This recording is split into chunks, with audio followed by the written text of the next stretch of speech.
అన్న ఇటీవల జగన్మోహన్ రెడ్డి గారు అవ్వాతాతల పింఛన్ కార్యక్రమంలో చాలా సంచలనమైన కామెంట్స్ చేసిన పరిస్థితి. ప్రతిపక్ష పార్టీలన్నీ కలిసి కుటుంబాలను చీల్చే కుట్రలు చేస్తాయి. ప్రజలందరూ కూడా జాగ్రత్తగా ఉండాలి అంటూ కూడా ఆయన చేసిన కామెంట్స్‌ని ఎట్లా చూస్తారు మీరు? కుటుంబాలను చీల్చే కార్యక్రమం గురించి జగన్మోహన్ రెడ్డి మాట్లాడడం చాలా హాస్యాస్పదం. హ్మ్. జగన్మోహన్ రెడ్డి ముందు కుటుంబాల గురించి మాట్లాడితే మొదటగా జగన్మోహన్ రెడ్డి హ్మ్. 2019 మార్చి 15న వివేకానంద రెడ్డి గారి హత్య జరిగింది. హ్మ్. ఆ రోజున నా బాబాయిని చంపారు, నా బాబాయిని చంపారని చెప్పి తెలుగుదేశం పార్టీ నాయకుల మీద ఆరోపణలు చేస్తూ హ్మ్. అప్పటి బీటెక్ రవి గారి మీద, హ్మ్. అప్పుడు ఆదినారాయణ రెడ్డి గారి మీద, చంద్రబాబు గారి మీద, నారా లోకేష్ గారి మీద హ్మ్. కడప జిల్లాలో ప్రధానంగా ఆరోపణలు చేసి హ్మ్. ఆ రోజు గవర్నర్ గారిని కలిశారు. తర్వాత కేంద్రానికి ఫిర్యాదు చేశాడు. సిబిఐ ఎంక్వైరీ కావాలన్నాడు. హ్మ్.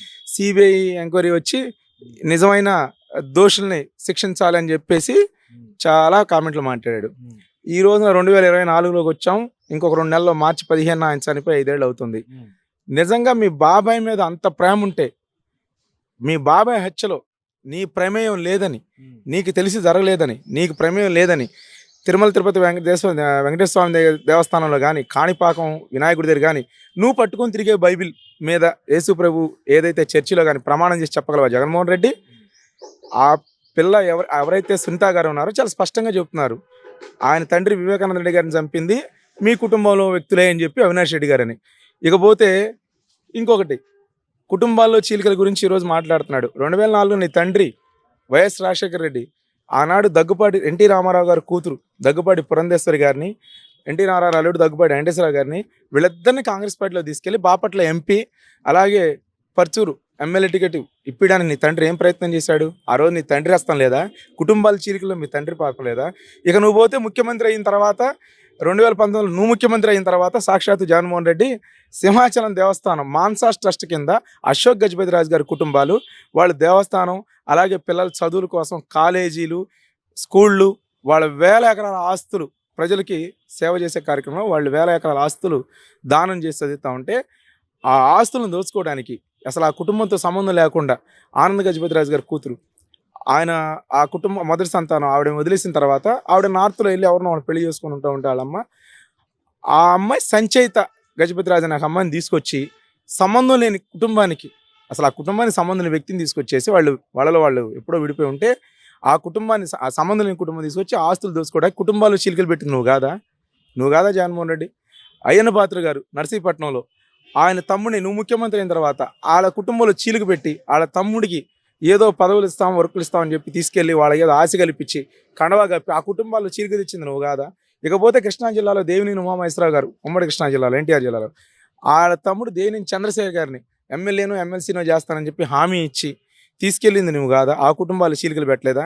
రాజకీయ అవసరాల కోసం, నీ పదవుల కోసం చంపడానికైనా చంపించడానికైనా తెగబడి నువ్వు కుటుంబాల గురించి నువ్వా మాట్లాడేది? ఈ రోజున నీ చెల్లి నీకు పెళ్లి కార్డు ఇవ్వడానికి వచ్చి ఎయిర్పోర్ట్లో విలేకరులు ఆవిడని ప్రశ్నిస్తే కనీసం నా అన్న అని కూడా అనలా.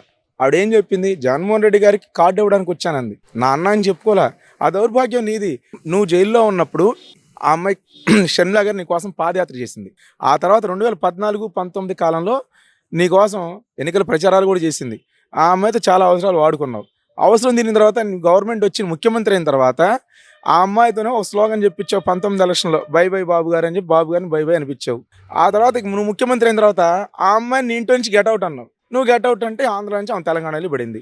ఇకపోతే కుటుంబాల్లో చీలిక, నువ్వు మాట్లాడిన ఒక మాటకి నీ తల్లిగారైన విజయలక్ష్మి గారిని వైఎస్ఆర్ కాంగ్రెస్ పార్టీ గౌరవ అధ్యక్షురాలుగా కొనసాగేది. 2 సంవత్సరాల క్రితం జరిగిన ప్లేనరీలో ఏది ఇక్కడ మన గుంటూరు దగ్గర కాకాని దగ్గర ఒక ప్లేనరీ చేస్తే ఆ ప్లేనరీ సభలో సాక్షాత్ నీ తల్లి నీ పార్టీలోంచి వెళ్ళిపోయేలా స్క్రిప్ట్ రాసి రెడీ చేసి పంపించింది నువ్వే కదా. నీ తల్లి నీ పార్టీలో గౌరవ అధ్యక్షురాలుగా ఉంటాను కూడా నువ్వు సహించలేని మనస్తత్వం నీది. నీ కుటుంబాలను ఎవడు తెలియాలి? నీ కుటుంబంలో నువ్వే ఒక సైకోవి. నీ అంతా నువ్వే మొత్తాన్ని పంపించుకొని ఇవాళ ఎవరో చేశారు ఎవడికేం పట్టింది? ఎవడికేం అవసరం నీ కుటుంబాలతో? నీ కుటుంబంలో నీ జీర్ణించుకోలేని వ్యక్తి నువ్వు. నీ బాబాయ్ హత్య కారణం చెప్పలేవు. నీ తల్లిని ఎందుకు బయటకు పంపించావో తెలియదు. నీ చెల్లిని ఎందుకు ధర్మించావో తెలియదు.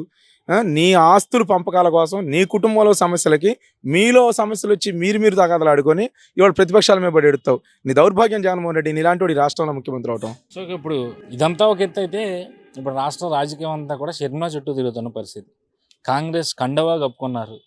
ఆంధ్రప్రదేశ్ బాధ్యతలు ఆవిడకి అప్పచెప్తారా అప్పచెప్పరా అనేది పక్కన పెడితే, స్టార్ క్యాంపెయినర్గా అయితే ఆవిడ ఖచ్చితంగా కాంగ్రెస్ తరఫున ప్రచారం చేస్తారనేది అయితే వినిపిస్తున్న పరిస్థితి. మరి ఏంటి ఇప్పుడు ఎవరికి నష్టం? ఇప్పుడు తెలుగుదేశం వెర్షన్ ఏంటంటే వైసీపీకి ఎక్కువ నష్టం, వైఎస్ షర్మిల పార్టీకి వస్తే కాంగ్రెస్ పుంజుకుంటే అని. కానీ తెలుగుదేశంలో కూడా కాంగ్రెస్ ఓటింగ్ ఉంటుంది కదా, మరి తెలుగుదేశానికి ఎలాంటి నష్టం ఉండదంటారా?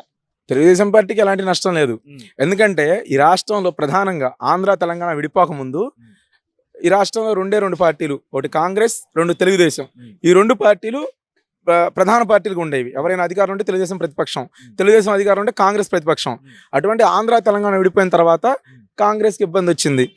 ముఖ్యంగా కాంగ్రెస్ పార్టీ బలంగా ఉన్న రోజుల్లో వీళ్ళ కుటుంబం, ఇవాళ వైఎస్ రాజశేఖర రెడ్డి కుటుంబానికి, ఇవాళ జగన్మోహన్ రెడ్డికి ఆ పార్టీ పెట్టిన భిక్ష ముఖ్యమంత్రి పదవి అనేది. ఆ పార్టీ ఇచ్చిన భిక్షతో ముఖ్యమంత్రి పదవితో ఇవాళ 1000 కోట్లు సంపాదన పెట్టుకొని 1000 కోట్ల ఆస్తులు సంపాదించుకొని, రాజశేఖర రెడ్డి ఎప్పుడైతే 2009 సెప్టెంబర్ 2న తన ఫ్లైట్ యాక్సిడెంట్లో చనిపోయిన తర్వాత తన సహజ మరణాన్ని జగన్మోహన్ రెడ్డి తన తండ్రిని కాంగ్రెస్ పార్టీ హత్య చేయించిందని, తన తండ్రిని రిలయన్స్ వాళ్ళు చంపించారని పదే పదే పాదయాత్ర చేస్తా, ఓదార్పు యాత్రలు చేస్తా ఈ రాష్ట్రంలో ప్రజల మీద రుద్దాడు సెంటిమెంట్, సానుభూతిగా.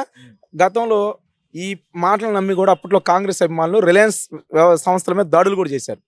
ఆ రిలయన్స్ సంస్థల మీద దాడులు చేసి తదనంతరం రాజశేఖర రెడ్డి నిజంగా కాంగ్రెస్ పార్టీ చంపించిందేమో అని కాంగ్రెస్ పార్టీ ఓట్ బ్యాంక్ ఏదైతే ఉందో పూర్తిగా వైఎస్ఆర్ కాంగ్రెస్ పార్టీ ట్రాన్స్ఫర్ అయింది. ఇతను జగన్మోహన్ రెడ్డి పార్టీ పెట్టి రాజశేఖర రెడ్డి బొమ్మ పెట్టుకున్న తర్వాత ఆ రాజశేఖర రెడ్డి ఫోటోతో ఇతను పార్టీని పెట్టుకున్నాడు. పెట్టుకున్న తర్వాత ఆ కాంగ్రెస్ పార్టీ ఏదైతే సాంప్రదాయ ఓటు బ్యాంక్ ఉందో అది పూర్తిగా జగన్మోహన్ రెడ్డికి ట్రాన్స్ఫర్ అయింది. ఆ ఓటు బ్యాంక్తోనే జగన్మోహన్ రెడ్డి వాళ్ళు రాజకీయం చేస్తున్నాడు. ఇవాళ కాంగ్రెస్ పార్టీ పుంజుకుంటే రీబ్యాక్ అయ్యేది వైఎస్ఆర్ కాంగ్రెస్ పార్టీకి, సాంప్రదాయంగా వెళ్ళిన కాంగ్రెస్ పార్టీ ఓటు బ్యాంకే కాంగ్రెస్కి వస్తుంది, వైఎస్ఆర్ కాంగ్రెస్ పార్టీ నుంచి. తెలుగుదేశం పార్టీకి లేదే, తెలుగుదేశం పార్టీకి అవసరం లేదు. ఇకపోతే షర్మిల రావటం అనేది, షర్మిల వస్తే ఎలాంటి పరిణామాలు వస్తే చూడాలి. ఇప్పుడు ఆర్కే అంటున్నాడు 30 నుంచి 35 మంది ఎమ్మెల్యేలు మేము అందరం కూడా షర్మిల నాయకత్వంలో బలపడతామని. బలపడేది ఎవరు? ఇవాళ కాంగ్రెస్ పార్టీలో ఇప్పుడు మల్లాదృష్ణం కాంగ్రెస్ పార్టీ ఎమ్మెల్యేగా చేసిన వ్యక్తే, ఇవాళ బొత్స సత్యనారాయణ కాంగ్రెస్ పార్టీలో పనిచేసిన వ్యక్తే.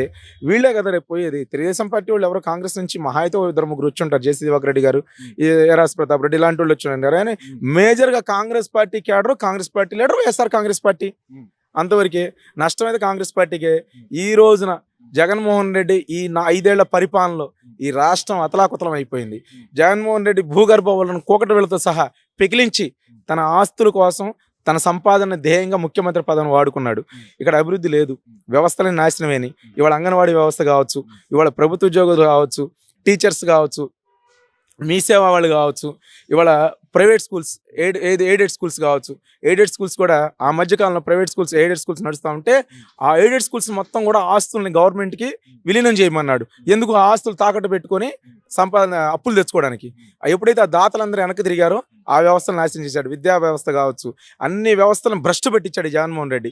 ఈ జగన్మోహన్ రెడ్డిని ఓడించడానికి ఈ రాష్ట్ర ప్రజలు సంపూర్ణంగా ఎదురు చూస్తూ ఉన్నారు. ఎప్పుడు ఎలక్షన్లు వస్తాయా, ఒక సుపరిపాలన కోసం ఎదురు చూస్తూ ఉన్నారు. రేపు షర్మిల రావచ్చు, జగన్మోహన్ రెడ్డి రావచ్చు, ఎవరైనా రావచ్చు.